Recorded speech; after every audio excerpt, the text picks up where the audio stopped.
Hi, I'm Katie Ziskind. I'm the owner of Wisdom Within Counseling and Coaching. We help families thrive. In this video, we're going to talk about narcissistic abuse recovery. You can learn more and book a free phone consultation at wisdomwithinct.com. That's wisdomwithinct.com.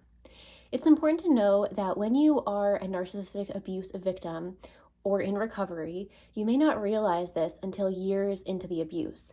A narcissist is really good at finding you if you're an empathetic person, if you're more kind of submissive or easygoing, or if you're a people pleaser.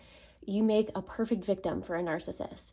The narcissist in your life might be a parent, a sibling, a coworker, a good friend, even your spouse or your romantic partner. Very empathetic, highly sensitive, in tune, emotionally aware people find themselves in these trauma bonds with narcissists. Narcissists use a series of tactics to get you to stay in the relationship. Their manipulation tactics, toxic communication tactics, explosive anger, fear tactics, love bombing, guilt tripping, blame shifting, crazy making, all of these things. Gaslighting is a huge one. So when you come in to work with us, you get to learn about all of these different narcissistic abuse tactics. For instance, gaslighting is when someone tries to make you feel like you're the crazy one. You know your reality, you know how you felt, you know what happened, but the narcissist will flip the situation, will tell you lies, will make you think that you should doubt your reality. And over time, that leads to low self-esteem, low self-worth, insecurity, a deeper and more reliance on the narcissist in your life. Also, when it comes to narcissistic abuse, you may have multiple narcissists in your life. You might have a narcissistic parent that guilt trips you. Every time you talk on the phone, they're blaming you for something that was really their fault. Maybe they lost a good friend, due to a conflict they had with their friend, and they're blaming you. Somehow you're the one to blame always. Narcissists also never apologize. They never take ownership. They never take accountability. And they don't want to because they have no ability to empathize.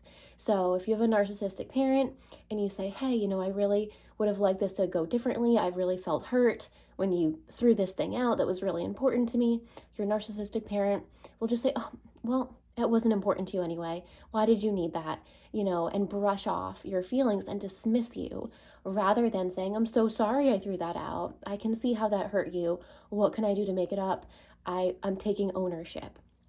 So narcissists will never be accountable. They will always shift blame. They'll also push you out. So they'll try to make friends, family, and anyone that's close to you think that you're crazy and won't invite you to gatherings, won't invite you to parties, won't invite you to the family Thanksgiving or family Christmas or Hanukkah. You'll start to be the one that's pushed out of the family. And the narcissist will then tell these really sad stories to everyone else to make other people think that you're the crazy one. And that can be very isolating, leads to anxiety, depression, panic attacks, post-traumatic stress disorder, and you can really feel sad. This can be a grief process that you're going through. And you're grieving the relationship you thought you had with the narcissist. So especially when you're in a narcissistic relationship with a romantic partner, there's love bombing. So they may have an explosive anger episode, calling you names, belittling you, criticizing you, hurting your feelings, diminishing your emotions. Maybe even the silent treatment is present. There's a lot of criticism, and you're feeling very small, insecure, insignificant, inferior. And then there's anger and yelling. The next day, they buy you something. So they might wine and dine you or take you to a fancy restaurant or buy you a big bouquet of flowers or purchase, something you've always wanted. And this is called love bombing. And it's a way to keep the victim in the relationship with the narcissist. So it also creates a trauma bond, which can be very difficult to break. And so working on your own past trauma and really recovering, building self-soothing skills and understanding narcissistic abuse, removing self-blame, developing self-confidence, really coming into your own personal power, no longer people-pleasing, and really knowing that you have a voice in these relationships. These are all parts of what we do here at Wisdom Within Counseling and Coaching. So if you're looking to learn more about narcissistic abuse recovery and narcissistic abuse trauma support, you can do so by booking your free phone consultation at wisdomwithinct.com. That's wisdomwithinct.com. At Wisdom Within Counseling and Coaching, we offer a holistic, mind-body, somatic approach to healing and recovery from narcissistic abuse. So we incorporate art, painting, yoga, and mindfulness meditation, as well as music therapy and nature therapies to give you confidence and regain that mind-body-spirit connection.